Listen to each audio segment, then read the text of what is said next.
Mayong hapon sa tanan. Ah, nay nag-comment no regarding atong pahinog ba nga kuan gamit na tong panit sa saging rapod. Ang iyahang comment ngadto is about sa ethylene absorber. Kay kami na kung buyer siguro po ni siya kay nagpack man daw siya using ethylene absorber.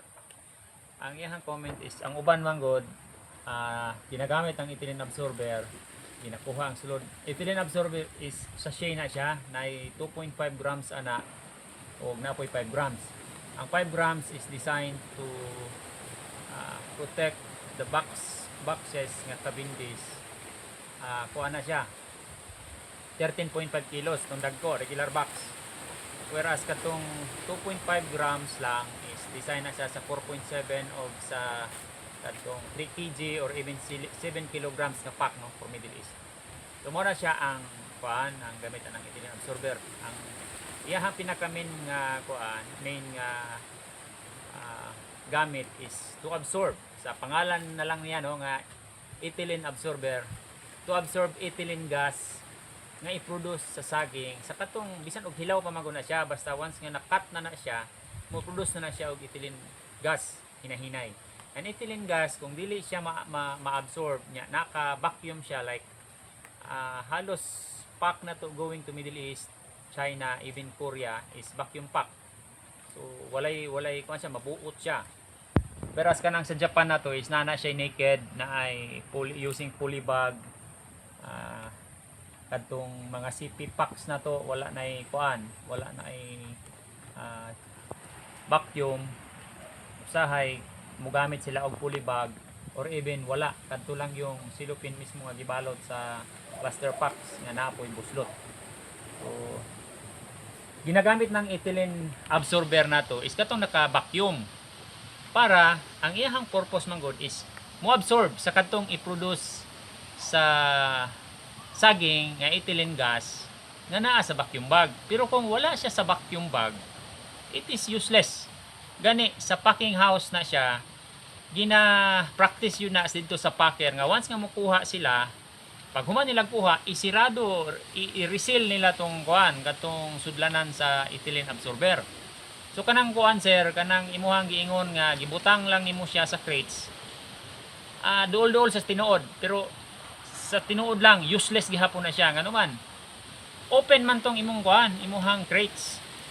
I mean, kuan siya ba kana bang lahos-lahos ra gihapon ang hangin. So sa ato pa, even ang mga ethylene gas nga gikan sa gawas is iyang i-absorb.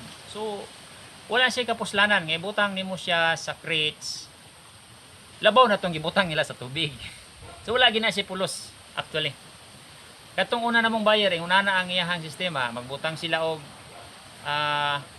kuan kaning ethylene absorber, bungkagon nila tong duha ka sachet, butang sa katong 1/4 na tubig sa drum nya, butangan nila og shampoo unsa pa tong itong butang nilang lain. So actually dili na siya mao.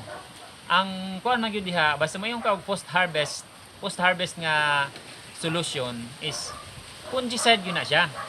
Kaya nga naman ato man ang i-protect ang crown, ang katong iyahang mga samad nga dili siya matakbuyan og fungus. Kaya mo maglata man ang crown.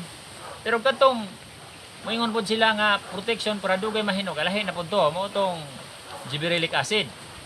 So ang purpose na gid ng post harvest na to is to protect the crown. Ang Japan is nagakuan man na siya, nagabawal na siya sa mga chemicals. So ang ginagamit lang anang ginapak nga kabindis going to Japan is kuan lang, chlorine. To disinfect lang. Pero dili pod tong kuan, chlorine nga kanang chlorine bitaw nga naa baligya sa kuan, dili. Calcium hypochlorite ang gamit ana. Made in Japan po na siya. Nya naa po na siya certain amount nga i-mix sa tubig. So dili na siya basta-basta.